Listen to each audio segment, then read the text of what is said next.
Are you constantly getting phone calls from your child's school, just watching them fall further and further behind? And you're scratching your head wondering why. I know my child's smart, but why can't they get things done and why are they always getting in trouble? These 7 parenting hacks are designed to help your child succeed, and it all starts at home. I'm Lisa, a child behavior expert and a parent coach. I have over a decade of experience as a pediatric occupational therapist. On my channel, my goal and my mission is to empower parents like yourself with science-backed research and strategies that will help you in supporting your child's development. With the right knowledge and tools, you can raise a resilient and confident child who thrives at home, school, and in life. So you're hearing from their school teacher that your child just cannot focus in class. They're getting easily distracted. Their marks are just going down. Their motivation is not there. They just seem to not even care to be at school. They're bothering all the other kids. Their behaviors are out of control. They're being rude, they're being disruptive, and they're often getting sent to the office. You're getting a phone call from the school constantly. Every time you see your phone ring, you get a pang of anxiety because you just wonder, what did my kid do this time? And at home on your end, you are just seeing so much school refusal. Your child does not want to go to school. Every day it feels like you are dragging them there. There's just so much school anxiety. There's just so much lack of motivation. And you're wondering, what happened? Why is my child behaving this way? Why are they giving me such a hard time? Did I do something wrong? All of these questions are completely normal when your child is just refusing to go to school or having a hard time at school. And I get it. As a parent, it feels embarrassing. It feels like you've just failed because you can't seem to get your child to do the one thing your child should be doing, which is to go to school and to do well at school. You're worried about how this is going to impact them academically. Are they going to just keep falling further and further behind? Have to be held back a year? Are they ever going to graduate? Are they ever going to get into a good college or university? All of these worried thoughts, they're very normal. And I know how much that can impact your mental health and your self-esteem too as a parent. And so in this video, we are going to get into 7 hacks on what you can be doing, what you can be shifting in your own daily habits with your children to help them be successful at school. Before we get into these 7 solutions, if you haven't already, please remember to like and subscribe to my channel. It really helps me to get in front of other parents who are struggling with these challenges, and I know they really need these solutions. So I know that kids are not inherently lazy, unmotivated, or bad kids. Kids all want to do well. But the thing is, our kids who struggle at school, who don't want to go to school, who exhibit all of these big, bad behaviors, there's always an underlying reason, and it's always rooted in an unmet need or an underdeveloped skill. School becomes an overwhelming place for them, especially if they are struggling with emotional challenges, sensory challenges, or cognitive intellectual challenges. So in order to prepare our children, to help them start off their day on the right foot, to get them energized, we need to start off the morning with a positive, energizing morning routine. Because remember, the morning sets the tone for your child's entire day. So if their day starts off in a rush and it's full of stress, everyone is just trying to get out the door and at school, this is going to create a lot of anxiety, a lot of stress in the body. It's going to send their nervous system into a fight-flight response. And this is not a great way to start the day. So if you're noticing that your mornings are rushed, we need to start slowing it down. This might mean waking up 30 minutes earlier than your child's usual time. Because if we keep to the regular schedule and your mornings are always rushed, then there is something wrong going on in your morning routine. Either there's not enough time, or your child is just taking longer to get through each thing, that they need more time. So we need to build that in. That will mean you need to shift their night routine earlier, get them to bed earlier so that they wake up earlier and they have more time to get things done. On top of that, you'll have more extra time to build in a calming routine.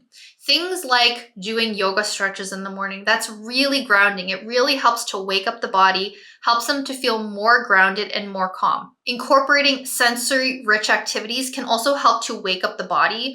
A lot of our kids, when they wake up, they're groggy, they're in a really bad mood because they're just still in the sleepy state.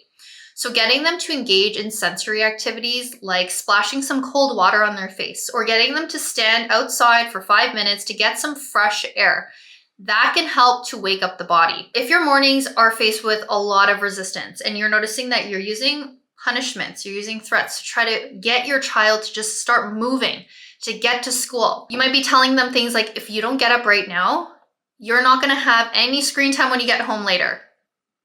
When we use these types of approaches, what we end up doing is creating a negative association to school.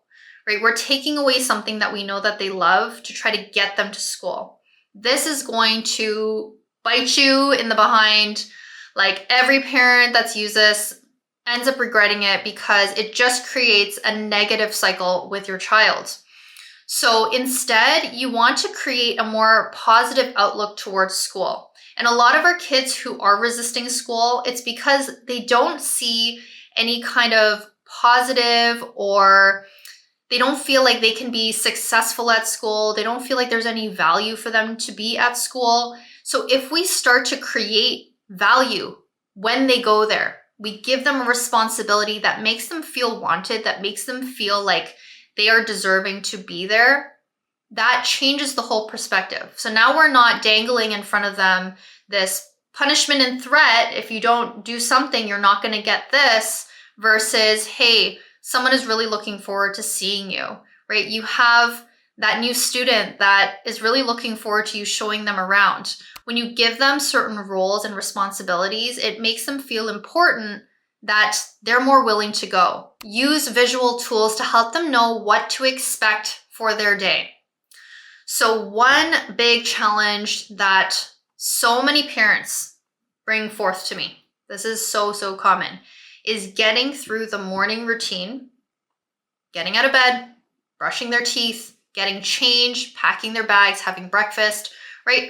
All the basic things that need to get done in the morning. Their children are just unable to get through all of those tasks, that it ends up making the morning routine take 5 times longer. And parents are, repeating themselves, eventually yelling at them to try to get them moving, to try to get them to do the thing. And they can't seem to understand why their child just can't do it. Now, the thing with a lot of our kids who are struggling with cognitively processing all the things on their to-do list, this has to do with executive function, the ability to organize and plan to get things done. So if your child is struggling with executive functioning, then getting through a morning routine is very difficult for them. And especially if they have a harder time getting up in the first place, they are more groggy, they're more in a sleepy state. You want to do the morning energizing routine, but you also want to help create more structure for them so they know exactly what to do. You're creating a visual checklist for them. This way, they don't have to use extra cognitive effort to try to remember all the different steps. When you lay it out there for them, there's less mental shifting that they have to do. They just have to look at the list and make sure you put that list somewhere where it's going to be easily visible. Don't have this on their phone where they have to be looking at their phone and then the phone screen turns off, then they have to turn to it again. Then they're going to get distracted and want to look on an app.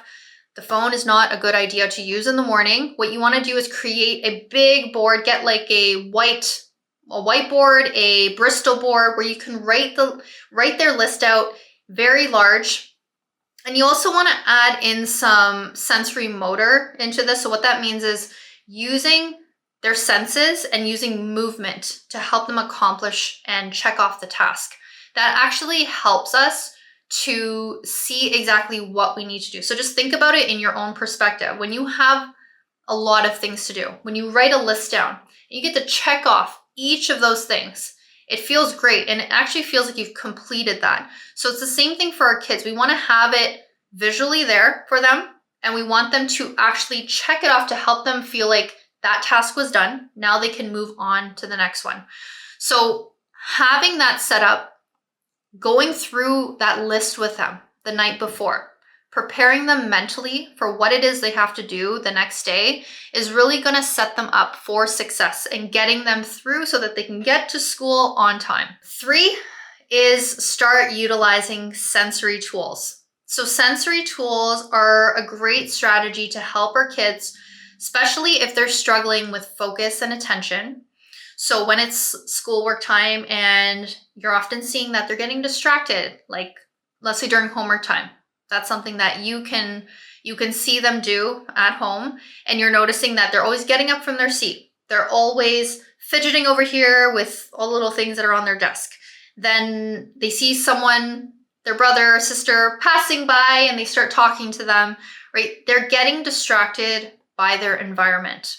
So utilizing sensory tools to help them, give them the sensory input that they're seeking, because for kids who struggle with focus and attention, especially our ADHD kids, their brains are seeking out to help them regulate, to help them focus, which is why they're doing all of these things that seem distracting.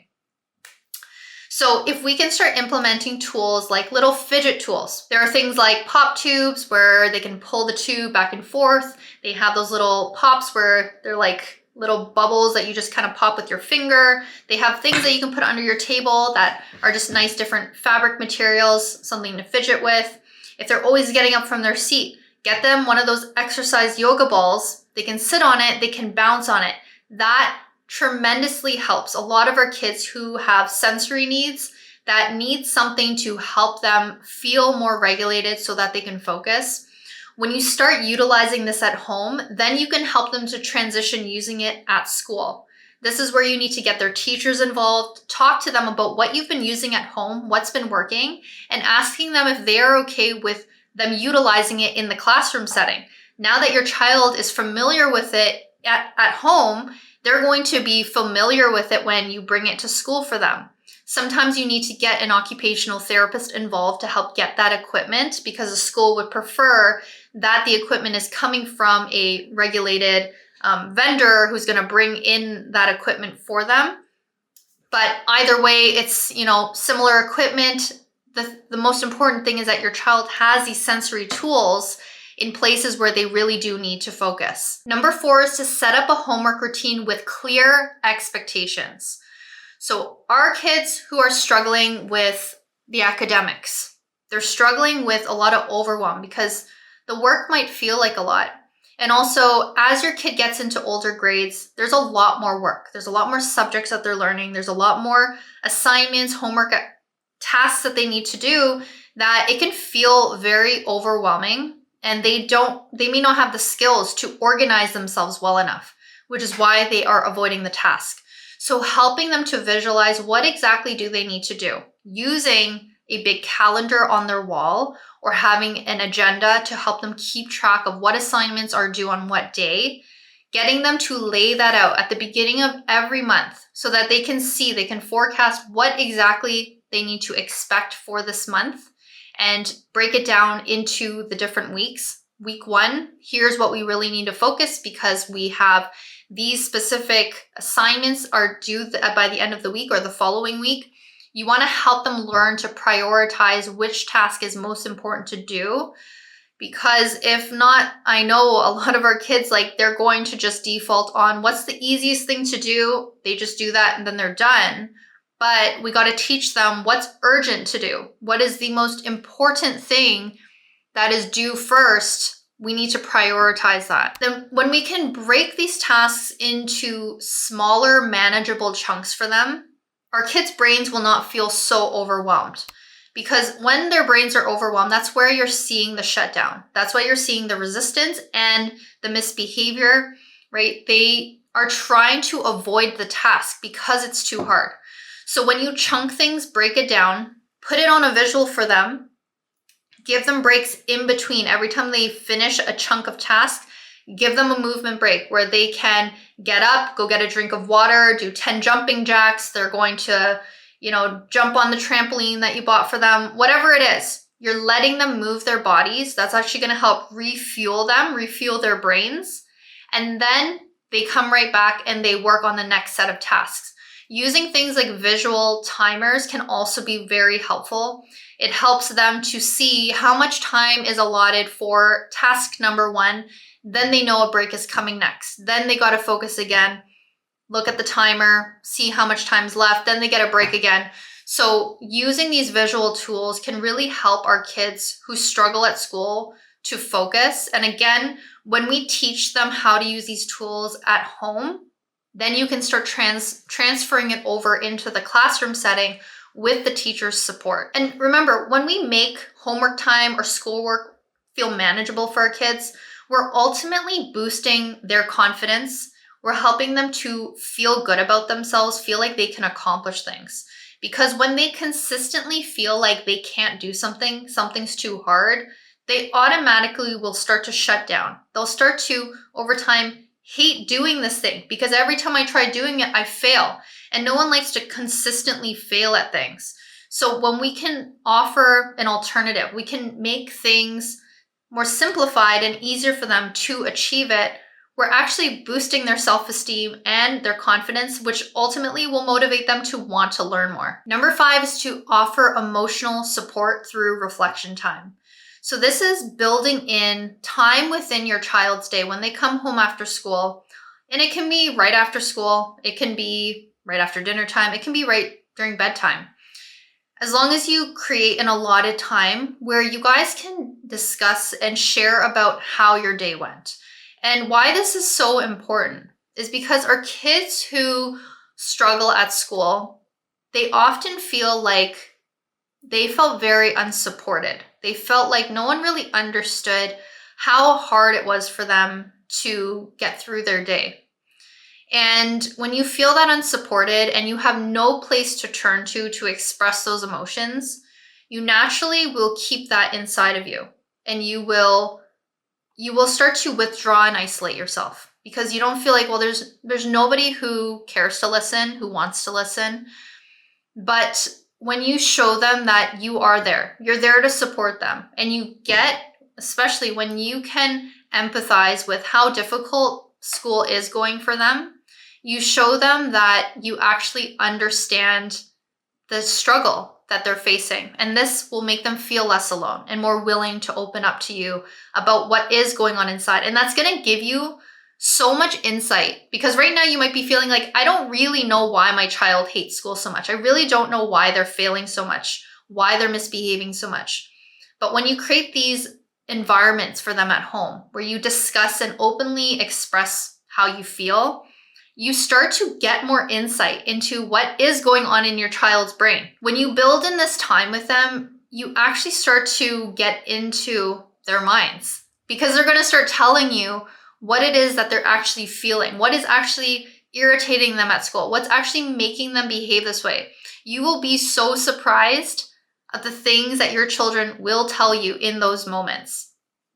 And because those moments don't happen like when you're driving home from school, your kid's in the back and you're going, hey, how was your day?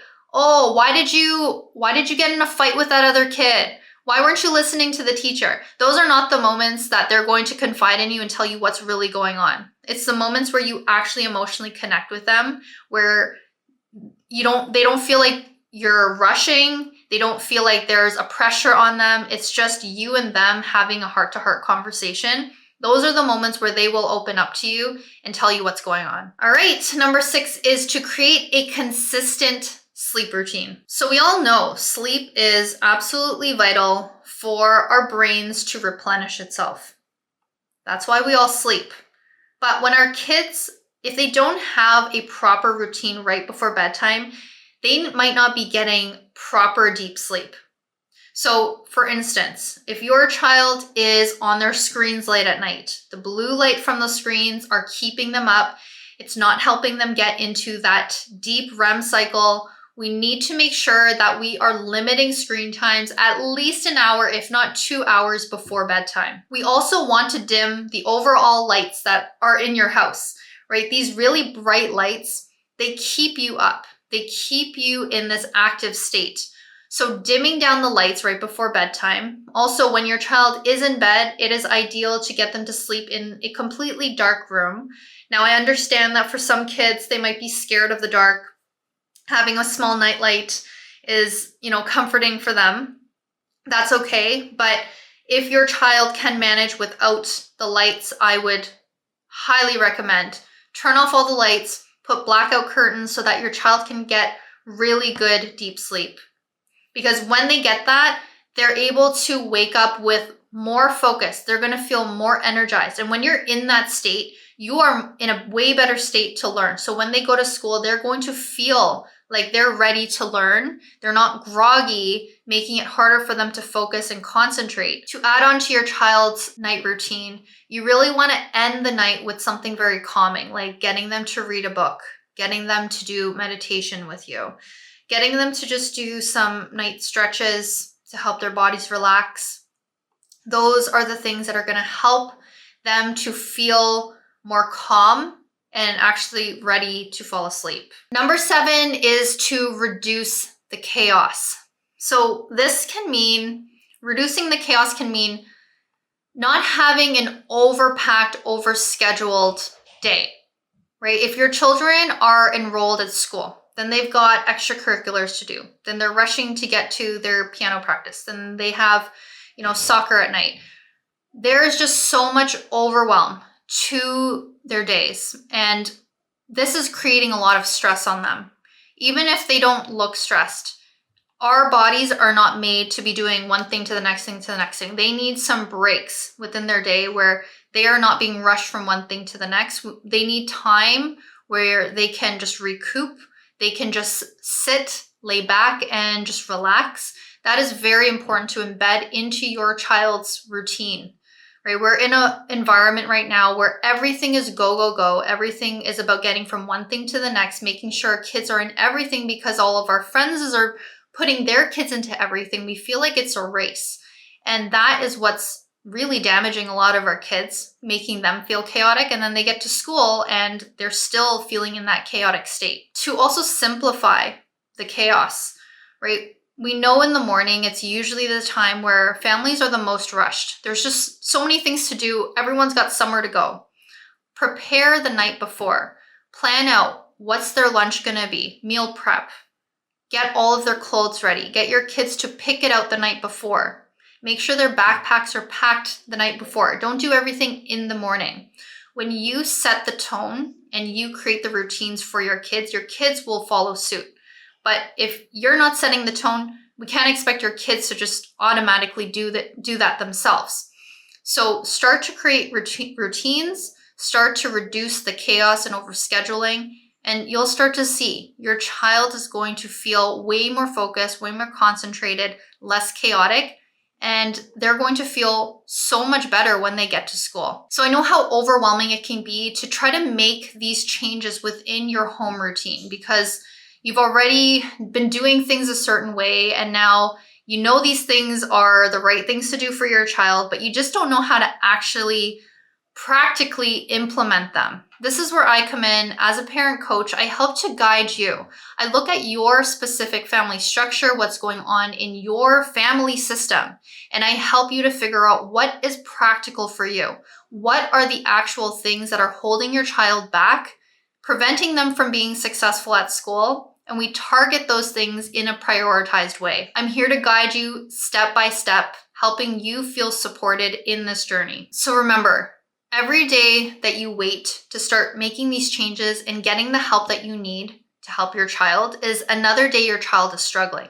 The more and more your child struggles, the more the patterns of feeling like they're not good enough, that there's no purpose for me to do well at school, the more their motivation starts to decline. So it is absolutely pivotal that if you are noticing that your child is struggling at school, that you start making these changes today. And if you need that support, I am here to guide you along the way. So if you're ready to get that support, click the link in my description box and book your first call with me. Thank you so much for watching. I hope you found this video informative. Please remember to like and subscribe to my channel, and I'll see you guys on the next one.